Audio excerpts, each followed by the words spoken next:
Chapter 21. The discussion regarding Mr. Collins's proposal was now nearing its end, and Elizabeth felt only misery from the discomfort of having to join in the deliberations, made worse at times by her mother's irritable insinuations. As for the gentleman himself, he showed his feelings not through embarrassment or dejection, nor by attempting to avoid her, but through a stiff, silent, resentful manner. He spoke very little to her, and soon afterward, his diligent attentions were transferred to Miss Lucas. Her polite readiness to listen to him eased the situation for everyone, especially for her friend. The passing days did nothing to improve Mrs. Bennet's vexation or her fragile nerves. Mr. Collins, in equal measure proud and offended, remained unmoved. Elizabeth had hoped that his displeasure might shorten his visit, but this expectation had no effect on his plans. He had always intended to leave on Saturday and was resolved to stay until then. After breakfast, the Bennet girls walked to Meryton to see whether Mr. Wickham had returned and to lament his absence from the Netherfield ball.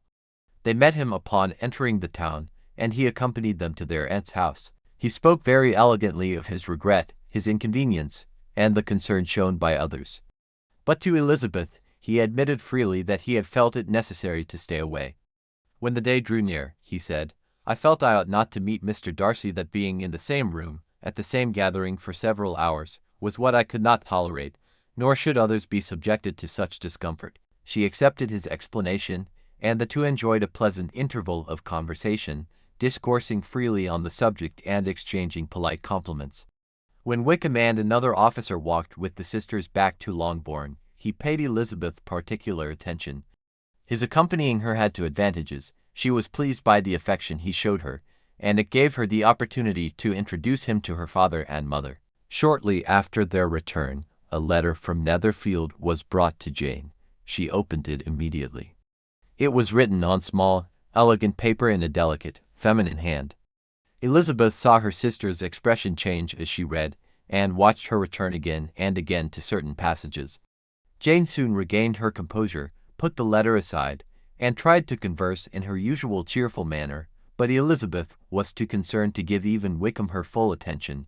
As soon as the gentlemen took their leave, Jane responded to Elizabeth's anxious glance by leading her upstairs. Once in her room, Jane produced the letter and said, "This is from Caroline Bingley. Its contents astonished me. The whole family has left Netherfield for town, and with no intention of returning. Listen to what she says." She then read aloud the opening, which explained that they had just decided to follow her brother to London and would dine that evening in Grosvenor Street, where Mr. Hurst had a house. The next passage ran as follows: "I do not wish to pretend that I regret anything in leaving Hertfordshire, except my friendship with you, my dearest friend. But my family hopes that the future will compensate for this temporary separation. In the meantime, our pain may be eased by frequent and sincere correspondence. I trust you will agree to this." Elizabeth listened to these affectionate sentiments with indifference and suspicion, and although she was surprised by their sudden departure, she saw nothing tragic in it. It could not be supposed that their absence from Netherfield would prevent Mr. Bingley from returning. As for losing their acquaintance, Elizabeth believed it would not be long before Jane ceased to think of it and would eventually be glad. After a moment's reflection, Elizabeth said, "It is unfortunate you could not see your friends before they went. But may we not hope that the happy prospect Miss Bingley hints at will come sooner than expected? That the friendship between you will soon become a sisterly connection? Surely Mr. Bingley will not be kept in London. Caroline states clearly that none of them will return to Hertfordshire this winter. I will read it to you. When my brother left yesterday, he supposed that his business in town might be completed in 3 or 4 days. But we have no confidence in this, and we all agreed that once Charles was in London, he would not be in a hurry to leave it. We therefore resolved to accompany him, so that he should not be alone in a miserable hotel. Many acquaintances of mine have already arrived for the winter. I wish, my dearest friend, that you could join their number, but I fear it is impossible. I sincerely wish you a joyful Christmas in Hertfordshire, and many admirers to help you forget the 3 of us." Jane added softly, "It is clear he will not return this winter." "I see only that Miss Bingley wishes him not to return," said Elizabeth. "Why do you think so? He must decide for himself. He is master of his own actions, but you do not know everything. I will read the part that pains me most. I cannot hide anything from you. Jane continued, "Mr. Darcy is impatient to see his sister again. And, to tell the truth, we are scarcely less eager. I truly believe no one can compare to Miss Georgiana Darcy for beauty, elegance, and accomplishment. And her affectionate regard for Louisa and me is rising into something more, into the hope, bold though it may seem, that she may soon become my sister. I do not recall whether I mentioned this to you before, but I cannot leave without acknowledging it. I hope you will not think me too forward. My brother admires her greatly, and now he will have many opportunities of seeing her in the most intimate setting. Both her relatives and ours are eager for this connection, and I am convinced, sisterly partiality aside, that Charles is capable of winning any woman's heart. With circumstances so favorable, what reasonable hope can there be, my dear Jane, that I am mistaken in anticipating an event that would secure so much happiness?" When Jane finished, she asked, "What do you think of this, Lizzie? Is it not clear? Does it not say that Caroline neither expects nor wishes me to become her sister? That she is certain her brother feels nothing for me? And if she had guessed my feelings, would she not have warned me? What is your opinion?"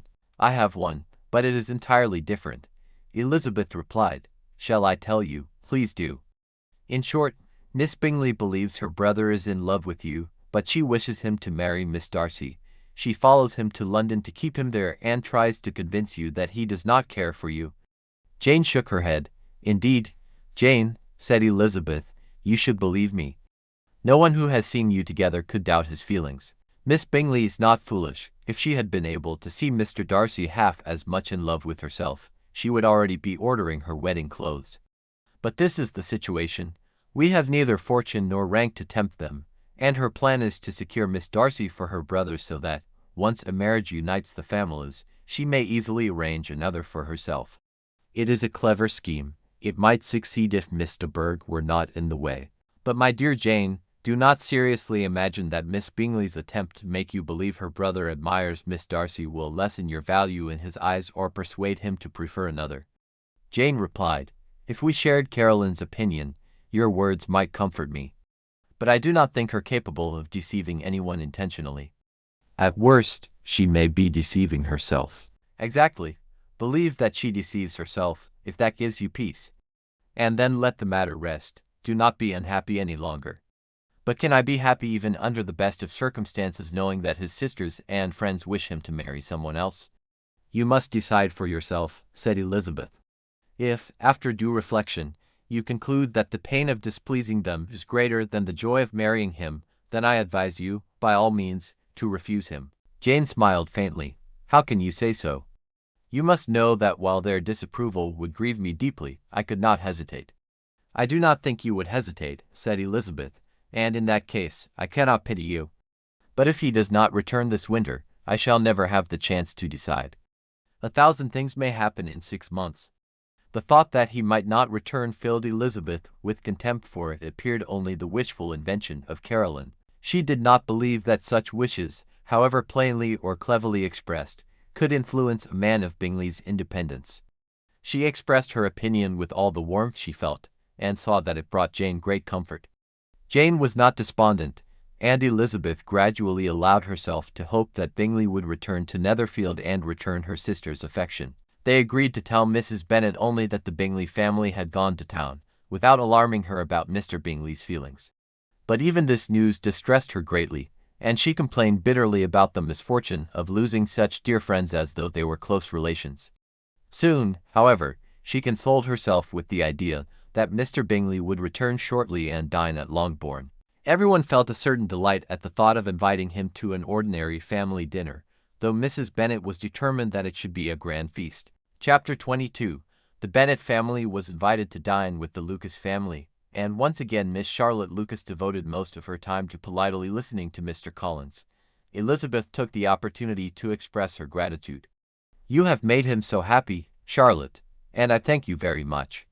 Charlotte reassured her friend that she was glad to be of service, believing she had used her time well.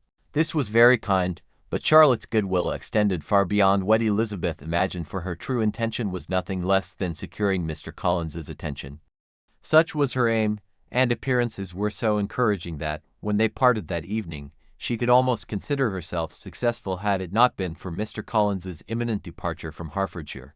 But she had underestimated both his courage and his self-command, for early the next morning he left Longbourn and hurried to Lucas Lodge to offer himself.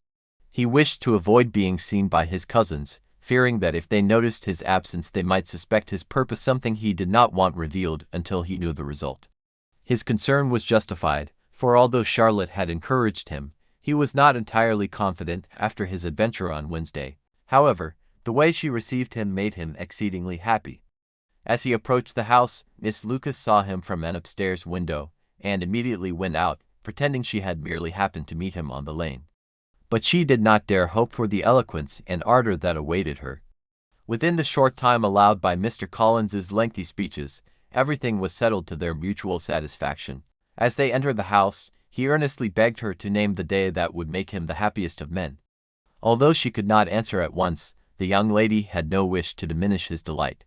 His natural absurdity made his declarations less charming than women generally desire, and though Charlotte accepted him with rational and unromantic intentions, she did not seek to hasten the establishment of the engagement. The two soon informed Sir William and Lady Lucas, who received the news with the warmest satisfaction. Considering Mr. Collins's present circumstances, he was an excellent match for their daughter, who had little fortune of her own, while his future inheritance was very promising. Lady Lucas immediately began calculating, with unusual attention, how many more years Mr. Bennet might live. Sir William decided that once Mr. Collins inherited Longbourn, he and his wife would attend the next presentation at St. James's. The whole family was delighted. The younger girls hoped they might come out into society a year or two earlier than expected, and the boys felt relieved that Charlotte would not die an old maid. Charlotte herself remained calm. She had achieved her objective and could now reflect on it. Her reflections gave her little regret. Mr. Collins was neither sensible nor agreeable.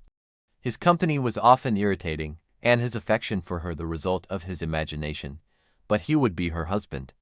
Expecting little from men or from marriage, she had always regarded matrimony as the most desirable provision for women of moderate fortune and education. And though not convinced it would bring happiness, she believed it the only honorable escape from a life of dependence.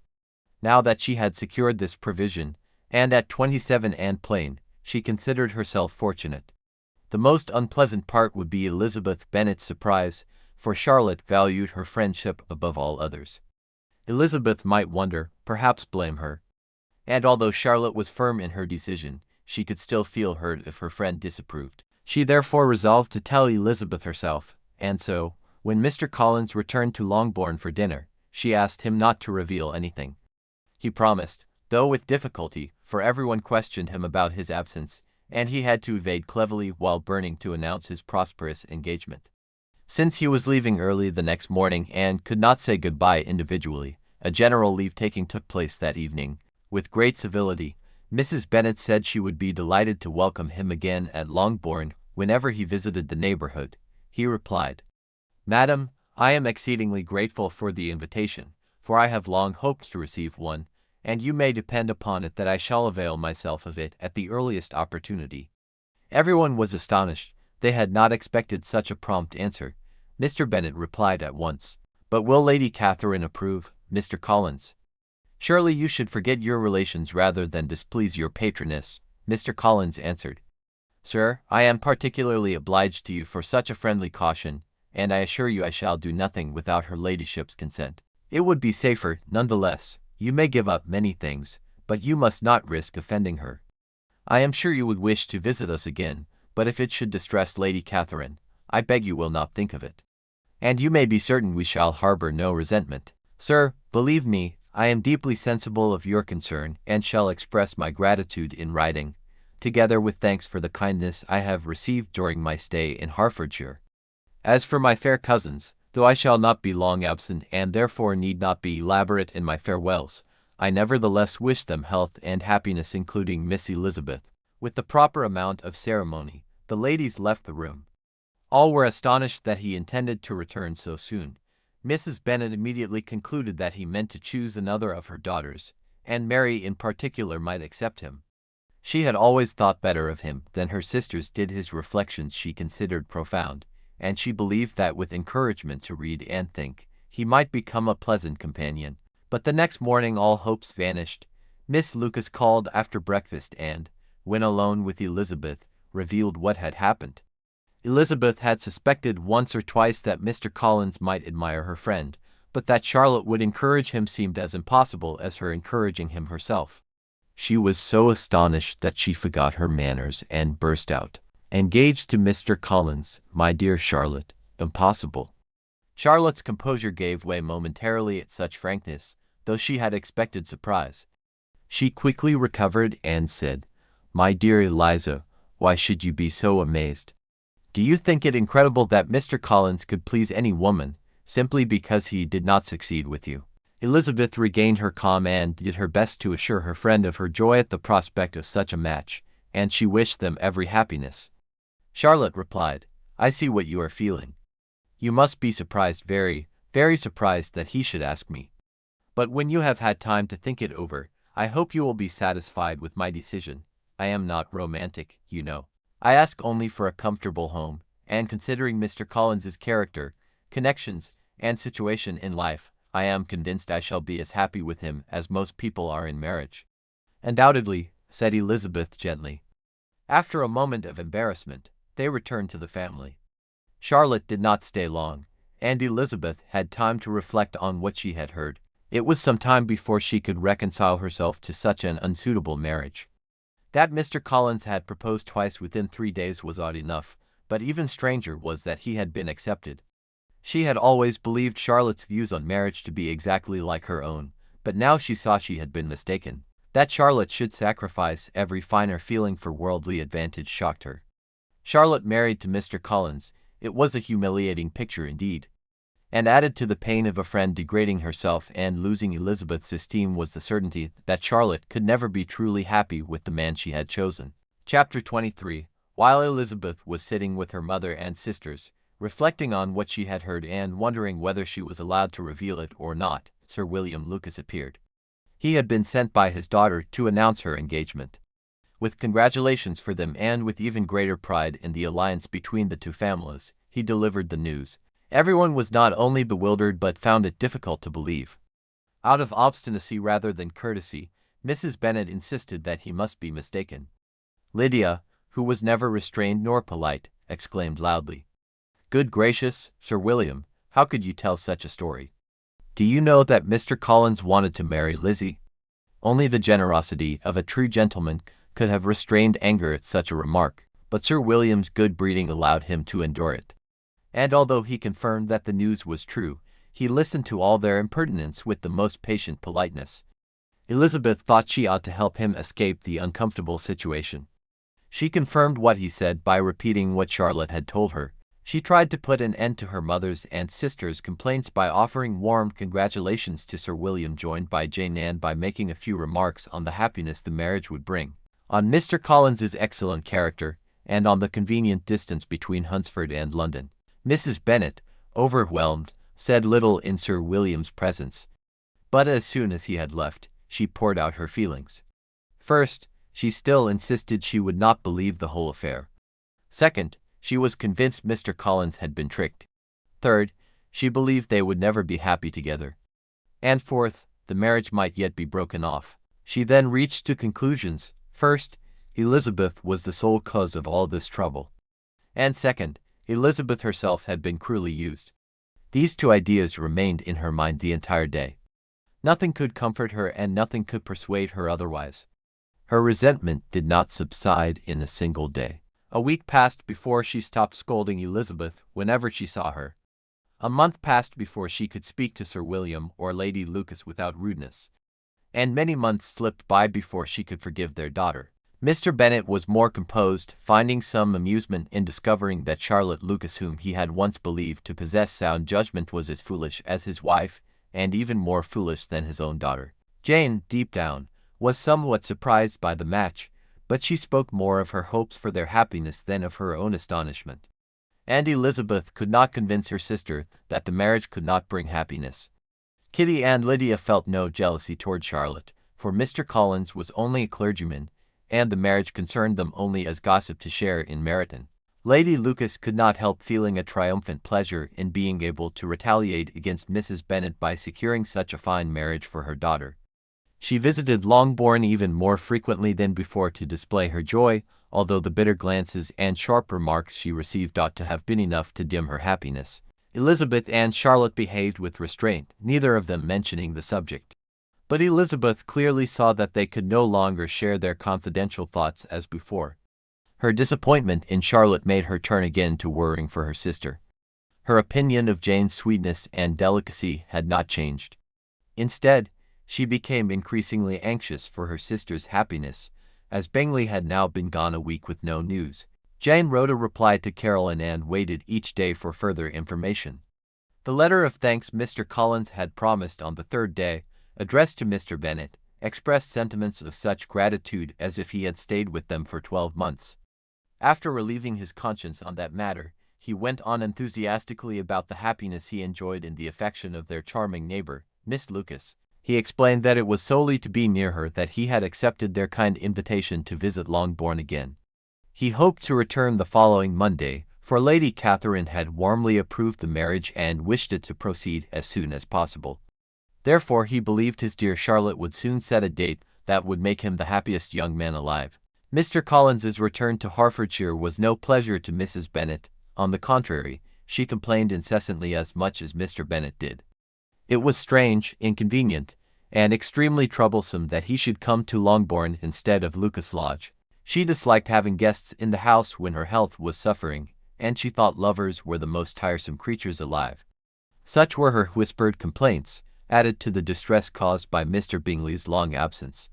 Both Jane and Elizabeth felt increasingly uneasy about his absence. Day after day passed with no encouraging news, except a rumor at Netherfield that he would not return for the whole winter.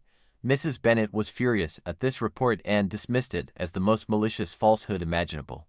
Even Elizabeth began to fear not that Bingley was indifferent, but that his sisters had succeeded in keeping him away. Though she resisted accepting such a damaging idea for Jane's happiness and for Bingley's sincerity, the thought would not leave her mind. She feared that the cold efforts of his sisters and of his strong-minded friend, combined with Miss Darcy's attractions and the pleasures of London, might overpower the strength of his affection. Jane's anxiety, in her quiet suffering, was far greater than Elizabeth's fear.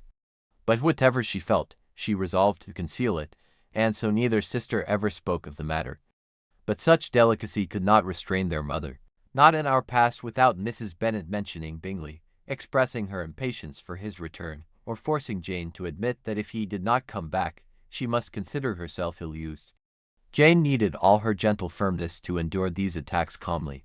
Mr. Collins returned on Monday as expected, but his reception at Longbourn was far less warm than upon his first visit. However, he was too delighted to notice, and fortunately for everyone, the concerns of a lover kept him too occupied for them to feel burdened by his presence. Most of his time each day was spent at Lucas Lodge.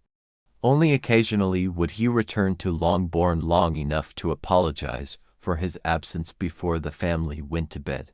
Mrs. Bennet was truly in the most miserable situation. A mere mention of the marriage was enough to make her suffer, and she heard of it wherever she went. She detested the sight of Charlotte Lucas, the future mistress of the house, whenever Charlotte visited. Mrs. Bennet imagined she was inspecting the place she would soon occupy. Whenever she whispered with Mr. Collins, Mrs. Bennet believed they were discussing the Longbourn estate and plotting to drive her and her daughters out as soon as Mr. Bennet died. She bitterly complained about this to her husband. Indeed, Mr. Bennet, it is hard to think that Charlotte Lucas will be mistress of this house and that I shall have to give way to her, and live long enough to see her take my place. My dear, replied her husband, you must not indulge such gloomy thoughts. We must hope for better things. Let us flatter ourselves that I may outlive you.